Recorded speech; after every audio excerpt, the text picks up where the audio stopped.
The NDP Environment Critic is in Prince George, speaking out against the Northern Gateway pipeline. Rob Fleming says the province has dropped the ball on the issue, handing over its decision-making authority. All 5 conditions have to be met.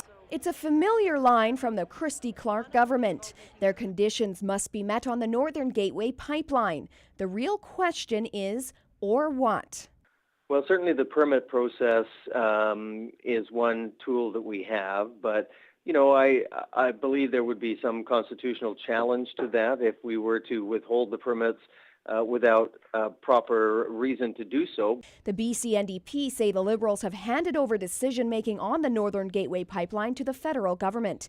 The provincial Liberals say they have been actively engaged in the process. We say, look, there's one project here, let's have one process, and then we will take part in the process, as we are, as interveners, to make sure that the interests of British Columbians are looked after. And so we are very involved in the process, unlike the NDP, and we have represented British Columbians well. The National Energy Board confirms when it comes down to it, the federal government will have the last say. The Joint Review Panel will be submitting a report to the federal government, who will be making a decision on this project. The federal government will then either order the National Energy Board to issue a certificate or not.